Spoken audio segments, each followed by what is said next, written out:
Hiber-Nation 79.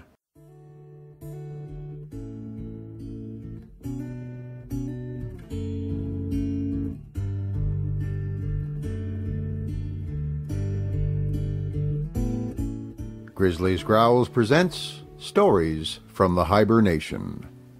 Read by David Grizzly Smith.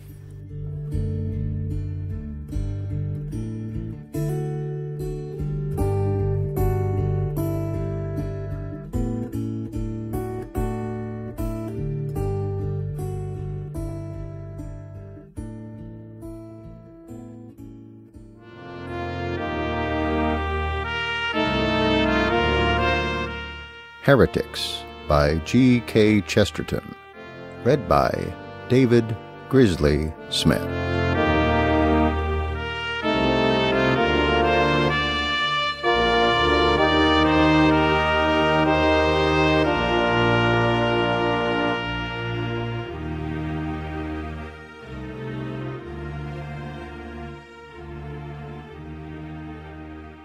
Part 6. Christmas and the Esthetes. The world is round. So round that the schools of optimism and pessimism have been arguing from the beginning whether it is the right way up. The difficulty does not arise so much from the mere fact that good and evil are mingled in roughly equal proportions. It arises chiefly from the fact that men always differ about what parts are good and what evil. Hence the difficulty which besets undenominational religions. They profess to include what is beautiful in all creeds, but they appear to many to have collected all that is dull in them. All the colors mixed together in purity ought to make a perfect white. Mixed together on any human paint box, they make a thing like mud, a thing very like many new religions. Such a blend is often something much worse than any one creed taken separately, even the creed of the thugs. The error arises from the difficulty of detecting what is really the good part and what is really the bad part of any given religion. And this pathos falls rather heavily on those persons who have the misfortune to think of some religion or other that the parts commonly counted good are bad, and the parts commonly counted bad are good. It is tragic to admire, and honestly admire, a human group, but to admire it in a photographic negative. It is difficult to congratulate all their whites on being black and all their blacks on whiteness. This will often happen to us in connection with human religions. Take two institutions which bear witness to the religious energy of the 19th century. Take the Salvation Army and the philosophy of Gustav Comte. The usual verdict of educated people on the Salvation Army is expressed in some such words as these. I have no doubt that they do a great deal of good, but they do it in a vulgar and profane style. Their aims are excellent, but their methods are wrong. To me, unfortunately, the precise reverse of this appears to be the truth. I do not know whether the aims of the Salvation Army are excellent, but I am quite sure their methods are admirable. Their methods are the methods of all intense and hearty religions. They are popular like all religion, military like all religion, public and sensational like all religion. They are not reverent any more than Roman Catholics are reverent, for reverence in the sad and delicate meaning of the term reverence is a thing only possible to infidels. That beautiful twilight you will find in Euripides, in Renan, in Matthew Arnold, but in men who believe you will not find it. You will find only laughter and war. A man cannot pay that kind of reverence to truth solid as marble. They can only be reverent towards a beautiful lie. And the Salvation Army, though their voices broken out in a mean environment and an ugly shape, are really the bold voice of glad and angry faith.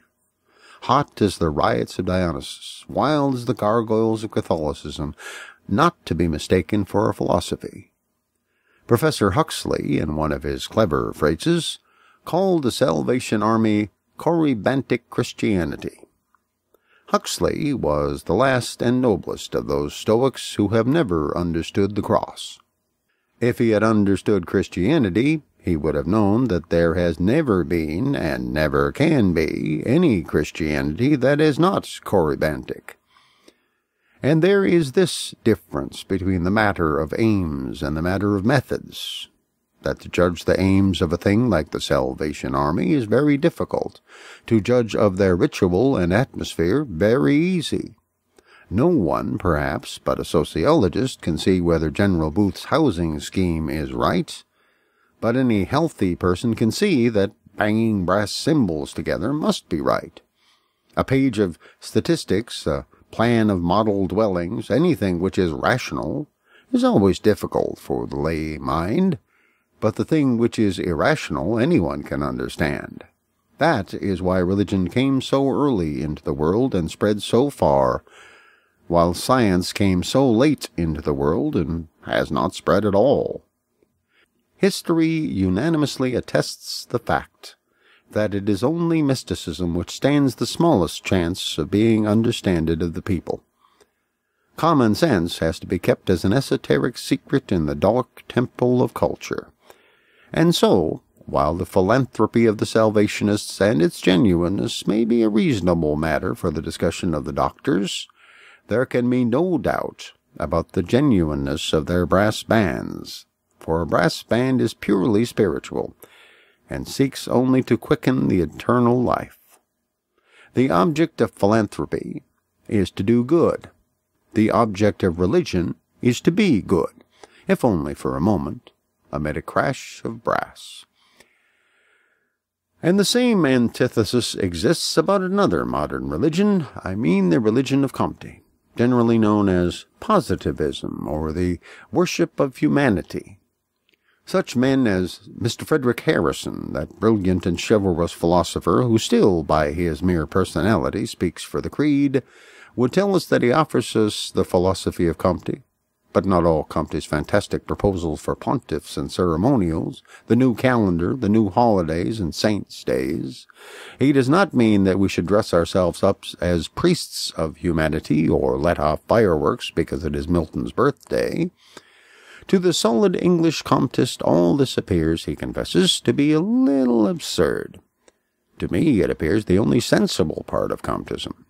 As a philosophy, it is unsatisfactory. It is evidently impossible to worship humanity, just as it is impossible to worship the Savile Club. Both are excellent institutions to which we may happen to belong, but we perceive clearly that the Savile Club did not make the stars and does not fill the universe, and it is surely unreasonable to attack the doctrine of the Trinity as a piece of bewildering mysticism, and then to ask men to worship a being who is 90 million persons in one God, neither confounding the persons nor dividing the substance. But if the wisdom of Comte was insufficient, the folly of Comte was wisdom. In an age of dusty modernity, when beauty was thought of as something barbaric and ugliness as something sensible, he alone saw that men must always have the sacredness of mummery. He saw that while the brutes have all the useful things, the things that are truly human are the useless ones. He saw the falsehood of that almost universal notion of today, the notion that rites and forms are something artificial, additional, and corrupt. Ritual is really much older than thought. It is much simpler and much wilder than thought. A feeling touching the nature of things does not only make men feel that there are certain proper things to say, it makes them feel that there are certain proper things to do. The more agreeable of these consist of dancing, building temples, and shouting very loud. The less agreeable of wearing green carnations and burning other philosophers alive. But everywhere the religious dance came before the religious hymn, and man was a ritualist before he could speak. If Comtism had spread, the world would have been converted not by the Comtist philosophy, but by the Comtist calendar. By discouraging what they conceived to be the weakness of their master, the English positivists have broken the strength of their religion. A man who has faith must be prepared not only to be a martyr, but to be a fool. It is absurd to say that a man is ready to toil and die for his convictions when he is not even ready to wear a wreath around his head for them. I myself, to take a corpus vile, am very certain that I would not read the works of Comte through any consideration whatsoever.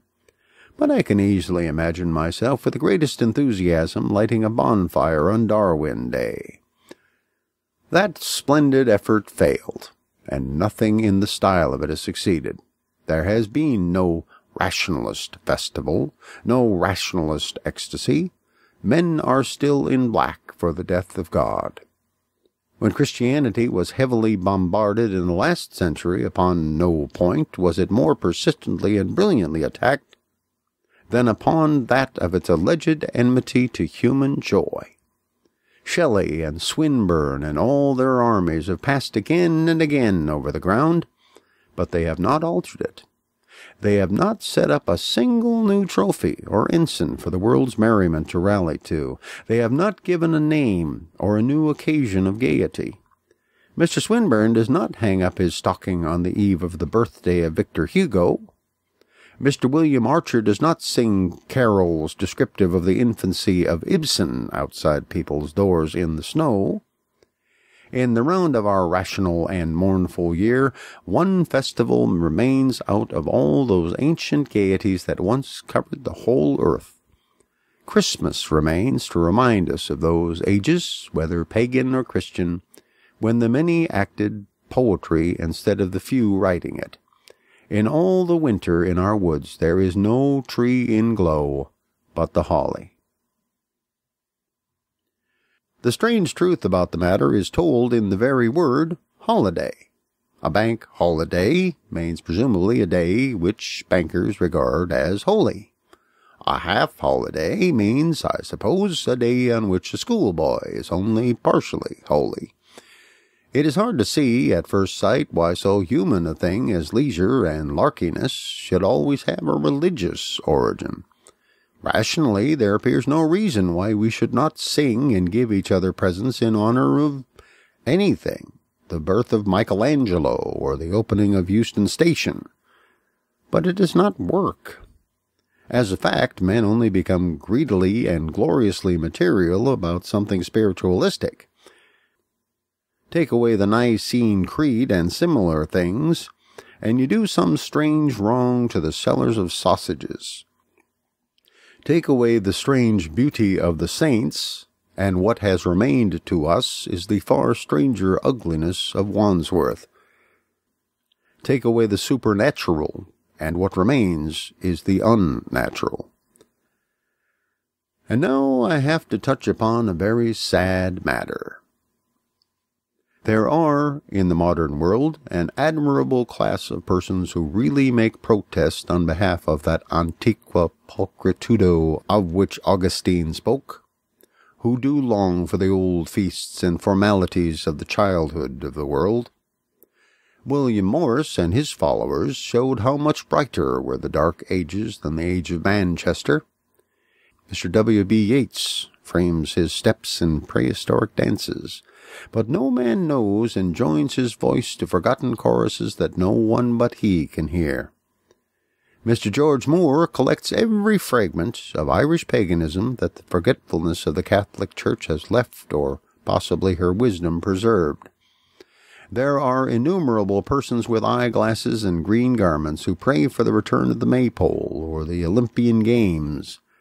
But there is about these people a haunting and alarming something, which suggests that it is just possible that they do not keep Christmas.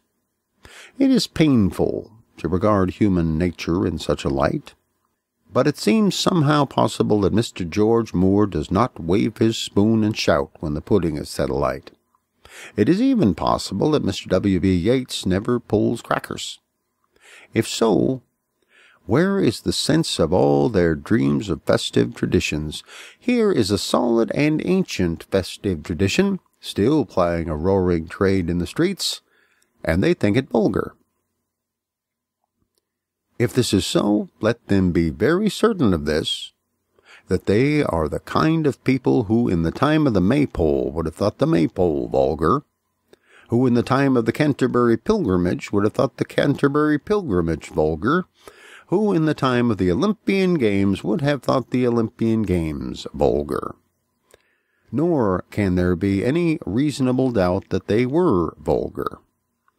Let no man deceive himself. If by vulgarity we mean coarseness of speech, rowdiness of behavior, gossip, horseplay, and some heavy drinking, vulgarity there always was wherever there was joy, wherever there was faith in the gods. Wherever you have belief, you will have hilarity. Wherever you have hilarity, you will have some dangers. And as creed and mythology produce this gross and vigorous life, so in its turn this gross and vigorous life will always produce creed and mythology. If we ever get the English back onto the English land, they will become again a religious people, if all goes well, a superstitious people. The absence from modern life of both the higher and lower forms of faith is largely due to a divorce from nature and the trees and the clouds. If we have no more turnip ghosts, it is chiefly from the lack of turnips.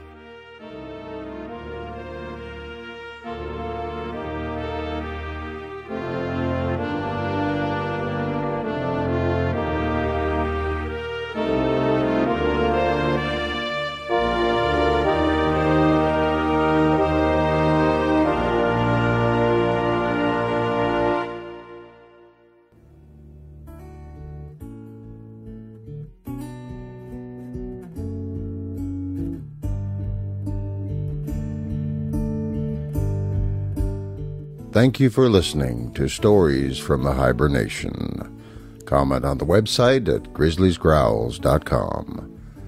This program is offered under a Creative Commons Attribution, Non-Commercial, No Derivatives license.